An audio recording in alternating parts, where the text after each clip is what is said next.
গত 24 থেকে 30 ঘন্টার ব্যবধানে কিন্তু তৃতীয়বারের মতো ভূমিকম্পে কেঁপে উঠেছে নরসিংদী গোটা জেলা।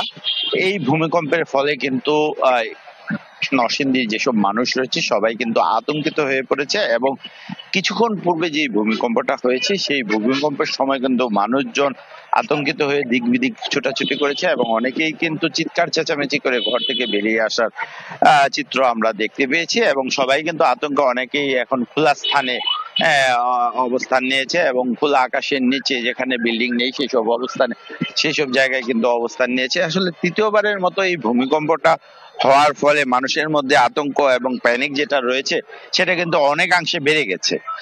তো সাধারণ মানুষ বলছে যে পর পর 3টি ভূমিকম্প এবং সেটা 30 থেকে 36 ঘন্টার ব্যবধানের মধ্যে।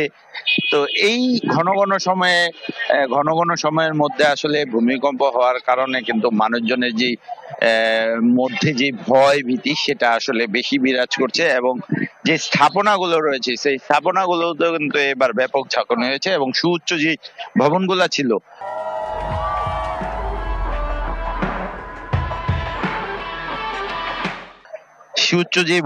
ছিল সেই ভবনগুলা কিন্তু অনেকটাই জোরে কাঁপুনিতে কিন্তু হেলে দুলে গেছে এবং যারা সুউচ্চ ভবনে ছিল তারা বলছে যে কালকে যে রকম ভূমিকম্প ছিল, যে কাঁপুনি ছিল, তার অনেকাংশেই কাছাকাছি অবস্থানের ভূমিকম্প ছিল। তো সেই কারণে আসলে মানুষের মধ্যে যে উদ্বেগ, উৎকণ্ঠা এবং আতঙ্ক এবং ভয় যেটি রয়েছে সেটি কিন্তু আরো বেড়ে গেছে। তো আমি যে বিষয়টা এখানে বলার চেষ্টা করছি, আপনি জানেন যে নরসিংদীতে গতকালকের যে ভূমিকম্প, সেই ভূমিকম্পে কিন্তু প্রায় 5 জন মানুষ মারা গেছে এবং শতাধিক মানুষ আহত হয়েছে, ক্ষতিগ্রস্ত হয়েছে। একাধিক ভবন ভেঙে গেছে, বেশ কিছু দেয়াল মাটি চাপা পড়ে মারা গেছে মানুষ, এবং ঘরের দেয়ালের রেলিং ভেঙে, ছাদ থেকে রেলিং ভেঙে কিন্তু বাবা ছেলে মারা গেছে।